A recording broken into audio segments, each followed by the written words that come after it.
You're listening to EPIC MMA.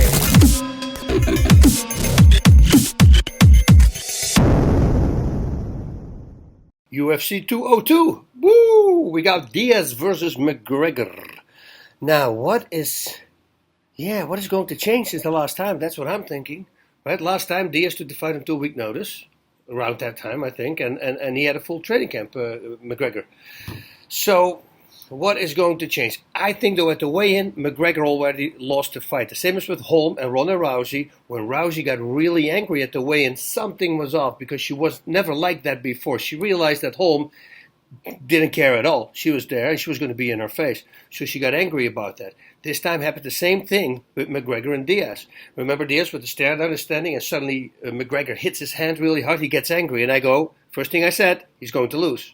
And the reason I said this is because he lost his emotion. Normally McGregor gets inside the head of the opponent and he gets him angry and he lets him overcommit. And this time it was reversed. It was a 180 degrees turn, and that means that he was angry and he started to try to knock out Diaz and he ran out of gas. Now, throwing power shots and running out of gas, I don't see that. I always threw power shots and I like to throw power shots. You don't get tired from that. Not in my book. Not if you train like that.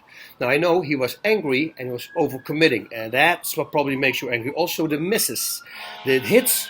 They always say, yeah, there's big fires here in California. You hear it live right now. Calabasas. My mother from Holland just called because it's a huge. I mean, we're talking about 20,000 acres right now. That was yesterday, so we don't know what it is now. Anyway, that was gone. Let me see. I would say McGregor needs to keep him on the outside. This is very important. He needs to throw power shots, single, double power shots. That's about it. No crazy combinations. Watching out for a takedown. Kicking, he can use the side kicks that he normally uses. No roundhouse kicks. No back kicks that he likes to do as well, because you can time those things. And he does them, and when he does them, he doesn't kick fast. He kicks good, but it's not a fast back kick. It's kind of a slower back kick. It connects. It's good. I'm not saying anything about it. But a guy like Diaz, if you know which side it is, if he keeps moving to that side, you can't really get him with a back kick. And you can actually, when he makes the turn, shoot in and go for a takedown. So he has to watch out for that. Diaz, same thing. He needs to stay on the outside. Same thing as last time. But he shouldn't be getting hit as many times as he did last time. So work a little bit more on distance, stay out, and just counter punches. And again, also go for takedowns. It's important that you shoot for takedowns with McGregor, but show him that you're not scared of him. Who's going to win? It is a very hard thing. I'm a huge McGregor fan, and I love Diaz as well. I'm not going to say anything about these guys because I just like them both. But both can win. It looks like, if you look at the last time and this time, that Diaz will do it again, since now he has a full training camp.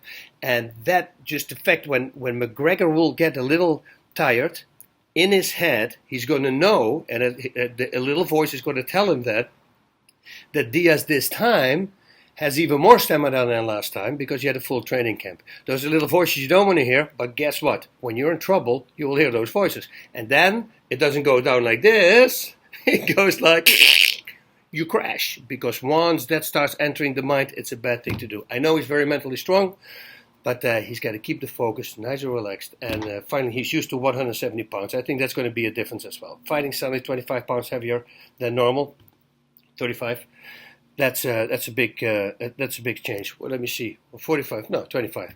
Gee, I think I'm crazy. I thought it was 135, but he's the 145 champion. Now we go. Okay, Godspeed, everybody. Party on. Bonk.